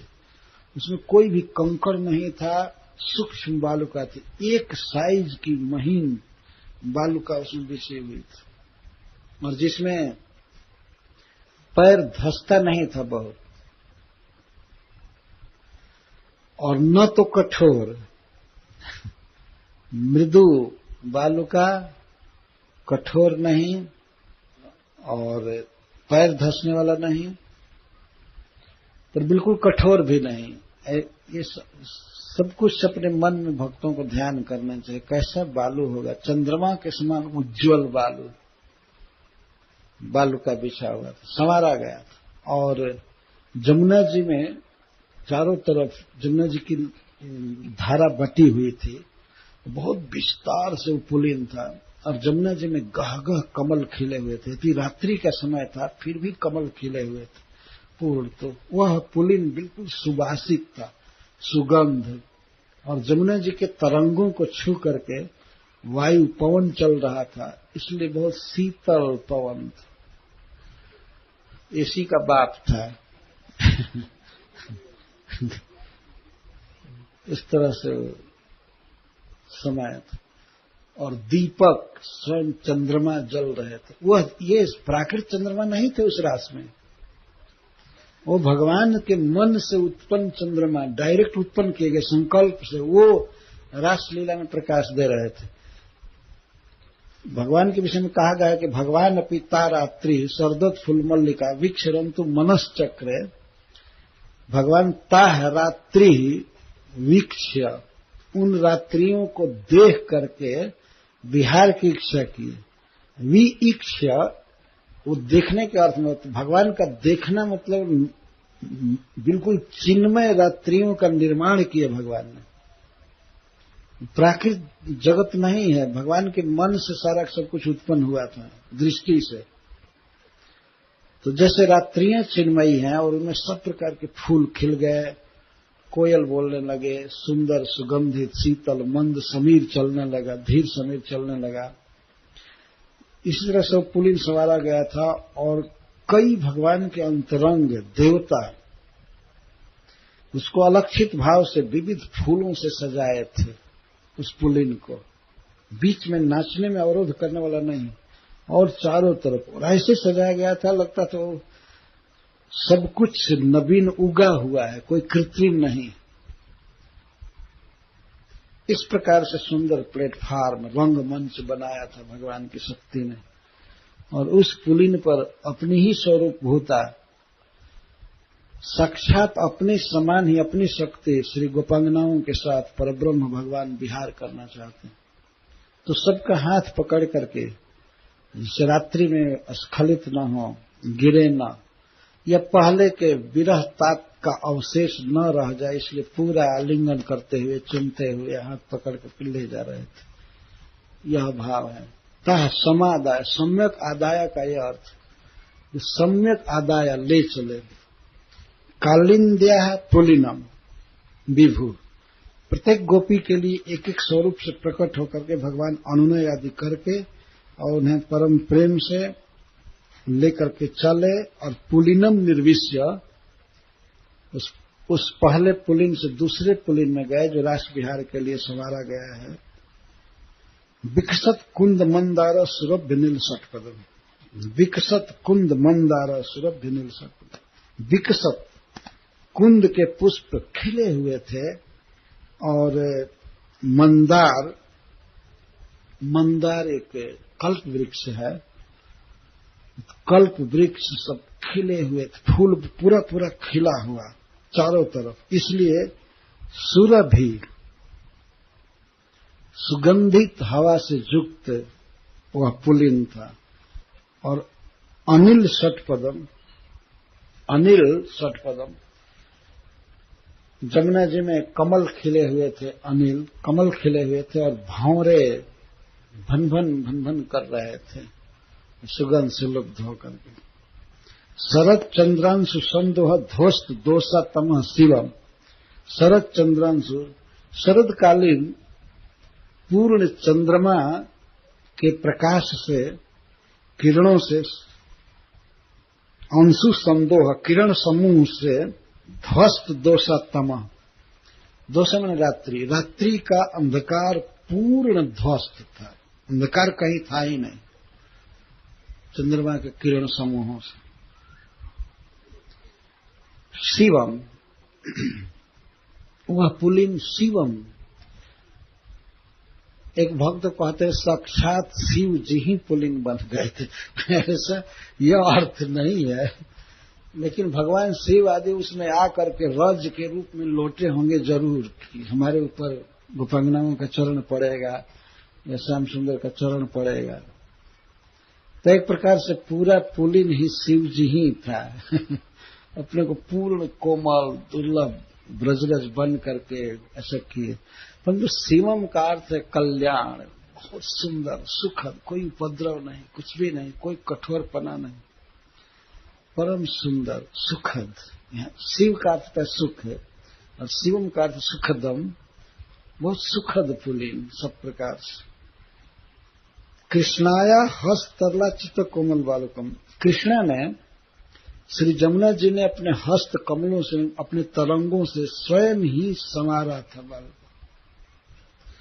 विश्वकर्मा जी को आकर के कोई कटिंग करने की जरूरत नहीं थी, वहां बिल्कुल स्वाभाविक, कोई कंस्ट्रक्शन नहीं है वहां।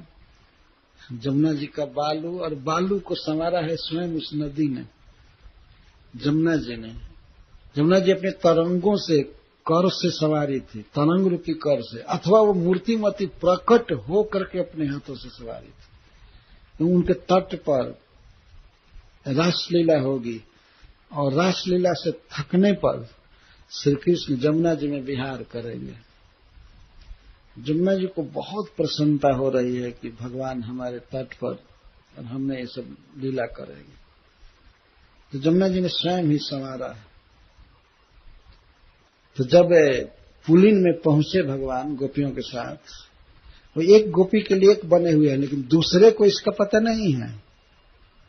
सब एक ही कृष्ण को समझ रहे हैं और भगवान ऐसे मिलते हैं कि लगता है कि प्रियतम अन्य सबको छोड़कर मेरे को ही लेकर के चल रहे हैं, मुझको लेकर के चल रहे हैं, मुझको संवार रहे हैं। तो वहां जाने के बाद गोपियों के मन में सेवा परिपाटी उत्पन्न हुई। वो सोची कि प्रियतम बहुत देर तक खड़े हैं, उधर वन में खड़े रहे थे, भ्रमण किए थे, अब तक खड़े हैं, इनको बैठने के लिए आसन देना चाहिए। लेकिन वहां और कोई आसन की व्यवस्था नहीं थी, क्योंकि वहां नृत्य करना था। तो योग माया ने भी कोई आसन नहीं वहां रखा है। तो प्रियतम को इस तरह से इतनी देर तक खड़ा देख करके, रात्रि के समय, तो सोए नहीं है और उधर वृंदावन में वन में रहे बहुत देर तक। फिर इसके बाद हम लोगों को मनाने में, आने में इस तरह से रहे। तो उनके हृदय में लालसा हुई, प्रत्येक के हृदय में, कि प्रियतम के लिए आसन बनाना चाहिए। तो अपनी ओढ़नी को उतारी और उसे घड़ी बनाकर चपोत करके और बिछाई, और एक साथ ही सारी गोपांगनाओं में ये भावना आई। सबने अपने अपने ओढ़नी को उतार करके रखा। तो सुखदेव गोस्वामी कहते हैं, तद्दर्शनाह्लाद विधूत हृद्रजो मनोरथांतम सुतयो जथा ययुः स्वैरुत्तरीयहि कुच कुंकुमांकितैः अचिक्लिपन आसनमात्म बंधवे। श्री कृष्ण आत्मा के बंधु हैं। इस संसार में और लोग केवल देह के बंधु हैं, वो भी क्षणिक, देह के साथ संबंध है। लेकिन श्री कृष्ण आत्मा के, जीवात्मा के बंधु हैं, प्रिय हैं, उनके साथ संबंध है, अविच्छेद्य संबंध है। तो आत्म बंधु का अर्थ है कि अपने से भी अधिक प्रिय, आत्मा से भी कोटि गुना प्रिय अपने प्रियतम श्याम सुंदर के लिए गोपियां आसन लगाने लगी। तब दर्शनाला तो विद्युत हृदय, जो अपने परम प्रियतम श्याम सुंदर के दर्शन से गोपियों का हृदय रोग समाप्त हो गया था। विरहज रोग अलग था, विरहज ताप, और हृदय रोग अलग था। मान लीजिए कोई घाम से आ रहा हो, कोई रोगी आदमी, तो घाम से वो शीतल घर में प्रवेश कर गया, एसी रूम में आ गया, तो ये माना जाएगा कि उसका ताप खत्म हो गया। लेकिन अब जो रोग है वह भी अब एसी भवन में आने से ही दूर हो गया, ऐसी बात नहीं है। रोग तो गोपियों का विरह ताप भी समाप्त हुआ और हृदय रोग भी खत्म हो गया पूरा पूरा। हृदय रोग क्या था? गोपियों ने बार बार कहा है हृदय रोग। वो हृदय रोग था श्री कृष्ण के दुख की संभावना। तो अब वो सब बीत गया। श्री कृष्ण को पूर्ण सुखी देख रही हैं और उनको सुखी करने का बहुत दुर्लभ अवसर मिलेगा रास विहार में सब तरह से। तो ये सब संभावना करके अब गोपियों का हृदय रोग समाप्त हो गया। हृदय में जो दुख था, पीड़ा थी, चरणों के दुख की आशंका करके प्रियतम दुखी हैं, ये सब समाप्त हो गया। तो गोपियों का अपना जो विरह ताप था, श्री कृष्ण से अमिलन का दुख, वो तो समाप्त हो ही गया। और श्री कृष्ण के दुख की संभावना करके जो हृदय का रोग था, या हृदय में ये भी रोग जैसा था कि प्रियतम छोड़कर चले न जाए, ये न हो न हो, तो अब विश्वास हो गया कि नहीं, ये हमसे प्रेम करते हैं, अब हमको छोड़कर कभी नहीं जाएंगे। और उस समय भी ये सुखी रहे, केवल छिप करके देख रहे थे, अतः चरणों से भ्रमण नहीं किए हैं। ये चरणों में कोई तकलीफ नहीं हुई है, पूर्ण प्रसन्न है, हमसे प्रेम करते हैं, साथ साथ रहेंगे। इस प्रकार का भाव पा करके, चांस पा करके गोपियों के हृदय की पीड़ा समाप्त हुई। तो ऐसी गोपियां मनोरथ के अंत को प्राप्त हुई, मनोरथ के परिणाम को, पराकाष्ठा को, अर्थात जो उनका मनोरथ था श्री कृष्ण को प्रियतम के रूप में पा करके वृंदावन में रहेंगी, उनके सेवा करेंगी, उनके साथ नाचेंगी, गाएंगी, उनको सुखी करेंगी और एक घर द्वार परिवार समाज सदा के लिए छोड़ जाएगा। तो मनोरथ पूरा हुआ इनका। यह नित्य लीला है। गोपियां फिर गई नहीं, और गए भी तो उसी तरह से एक नकली गोपी बना बनाकर भगवान ने भेज दिया माया गोपी। तो ये मनोरथ का अंत प्राप्त है। जैसे श्रुतियां पहले कर्मकांड का निरूपण करती हैं, वेद शास्त्र में लिखा है कर्मकांड, तो कर्मकांड में ये इच्छा, स्वर्ग प्राप्ति की इच्छा, अमृतपान की इच्छा, ये इच्छा, तो लगता है कि श्रुतियां बहुत मनोरथ वाली हैं। लेकिन अंत में जब वेदांत में देखा जाता है, उपनिषदों में, तो केवल भगवान का वर्णन करती हैं श्रुतियां, ये कर्मकांड आदि का वर्णन नहीं करती हैं। तो उनका मनोरथ पूरा हो जाता है, वे सुखी हो जाती हैं, मनोरथ का अंत हो जाता है। मनोरथ का अंत भी हो जाए तभी सुख होता है, और मनोरथ की पूर्ति हो जाए तो पूर्ति करके श्रुतियां सुखी होती हैं, यह अर्थ नहीं है। उनके मनोरथ का अंत हो जाता है। या लास्ट में यह अर्थ है, वेद स्तुति में कहा गया है कि जैसे हम लोग आपके भुजदंड विषक्त धिया, वो कैसे है श्लोक?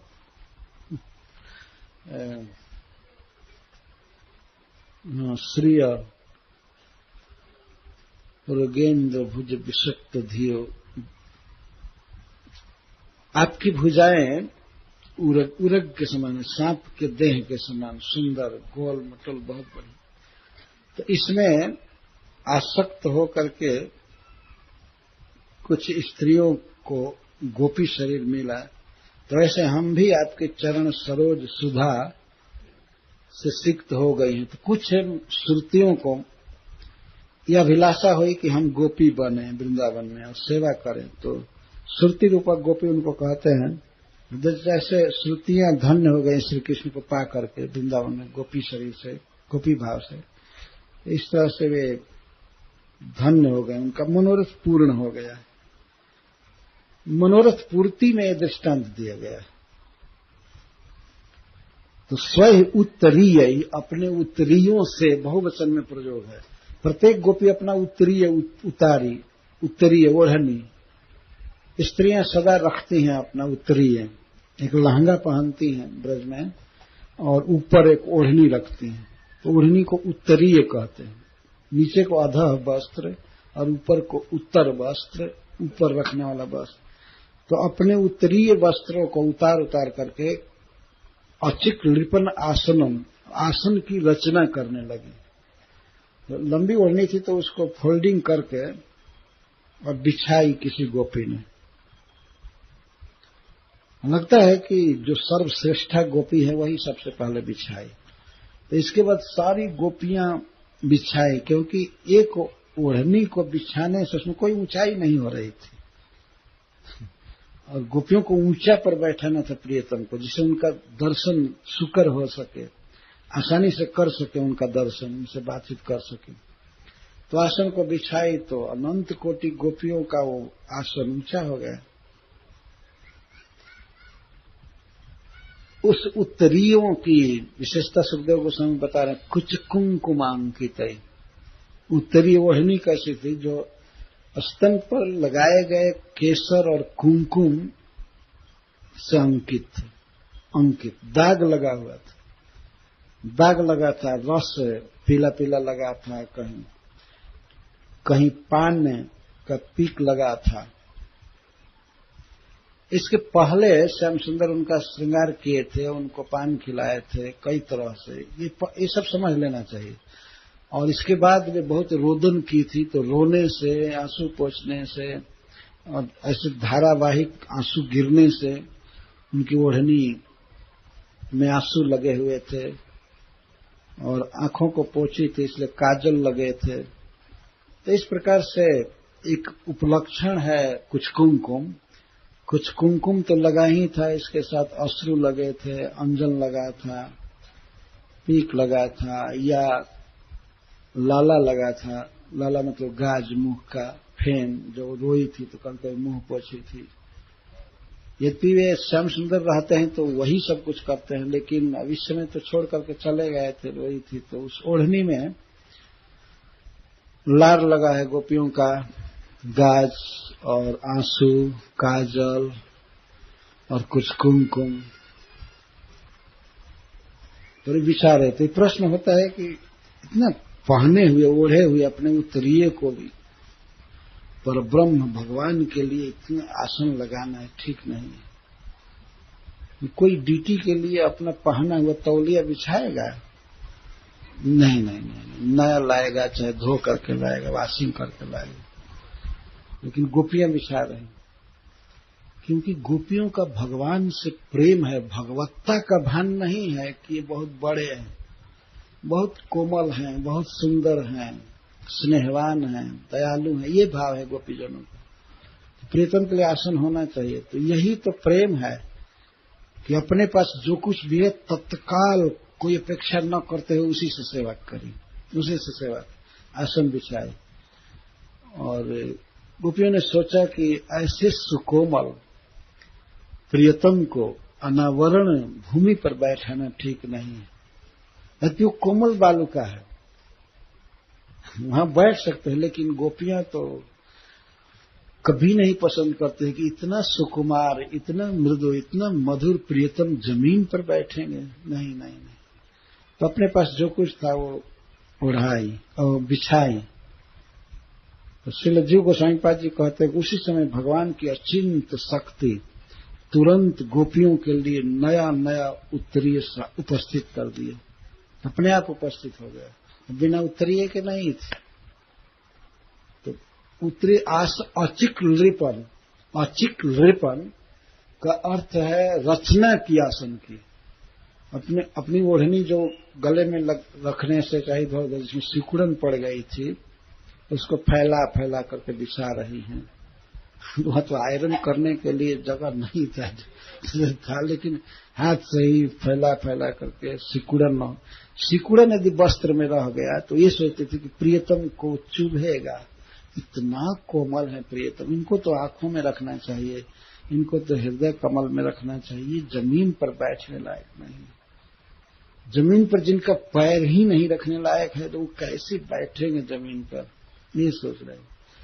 तो आसन की रचना करने लगे। यह प्रेम आत्मबंधवे, वे आत्मा से बढ़ करके प्रिय, अपने आप से कोटि गुना अधिक प्रिय हैं। ऐसे प्रियतम के लिए आसन की रचना करने लगे। तो सुखदेव गोस्वामी से कोई पूछे तो भगवान बैठे उस आसन पर? हाँ, परम प्रेम से बैठे। तत्रोपविष्टो भगवान स ईश्वरो जोगेश्वरांतर हृदय कल्पितासन चकास गोपी परिषद गतोर्चिता त्रैलोक्य लक्ष्मे कपदम वपुर्दधत्। तत्र सह ईश्वर, जो सुप्रसिद्ध परम ईश्वर हैं, समस्त ऐश्वर्य के स्वामी हैं, 6 ऐश्वर्य से युक्त हैं, सबके नियंता हैं, और जोगेश्वर गण भगवान शिव, सनकादिक आदि, ये लोग अपने हृदय में भगवान के आसन की कल्पना करते हैं, हृदय में ध्यान करते हैं और आसन लगाते हैं भगवान के लिए।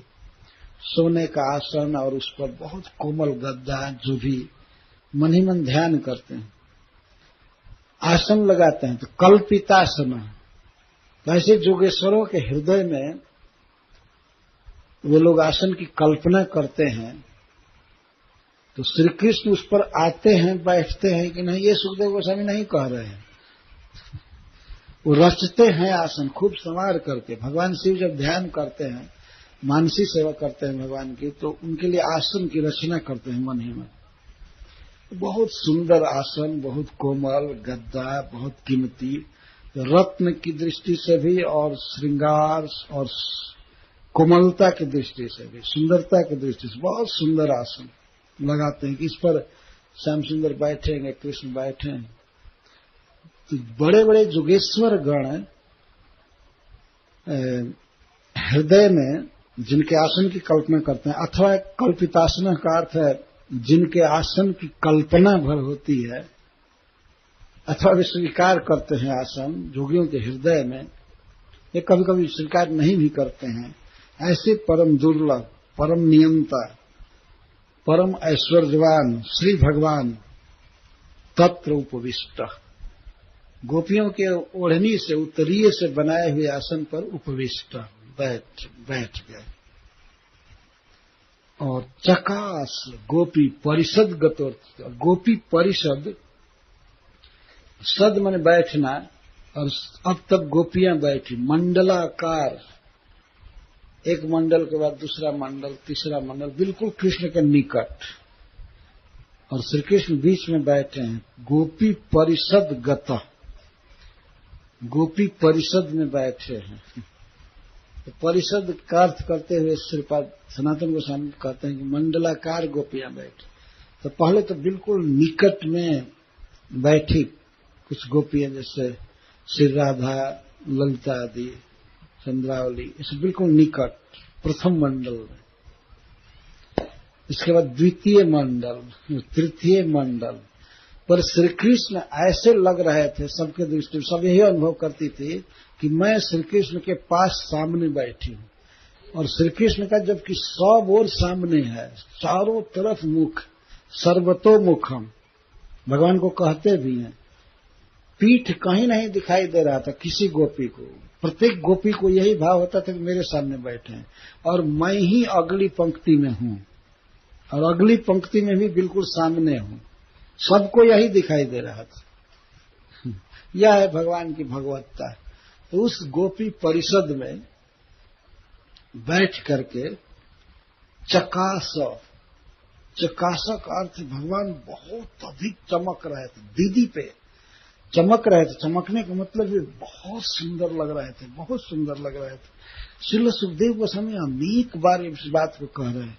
गोपी परिषद में बैठ करके श्याम सुंदर चकास, बहुत सुंदर लग रहे थे, बहुत चमक रहे थे। इसका मतलब है जगमगा रहे थे, बहुत अच्छा लग रहे थे। जगमग होने का मतलब है सुंदर लगना। त्रैलोक लक्ष्मी पदम वपुर दधत, तीनों लोकों में, वैकुंठ में भी और इस प्राकृतिक जगत में जितनी भी सुंदरताएं हैं, जितनी भी सुंदर वस्तुएं हैं, जो भी सुंदरता सौभाग्य जो कुछ है, ये सब श्री कृष्ण में है। श्री कृष्ण के सौंदर्य सुधा सागर के एक बिंदु से इन सब की सत्ता है। तो अपने समग्र सौंदर्य माधुर्य को प्रकट करके भगवान श्री कृष्ण गोपियों के परिषद में विराज रहे हैं। अर्थात गोपियों के परिषद में होने से ही उनका सौंदर्य खिल रहा है, खिला, वहां प्रकट हुआ। तो समग्र सौंदर्य लक्ष्मी, लक्ष्मी का अर्थ शोभा, कमल की शोभा, चंद्रमा की शोभा या कंठ की शोभा, कोयल की, जो कुछ भी जितना सौंदर्य है सब श्री कृष्ण में, समस्त सौंदर्य के एकमात्र आश्रय।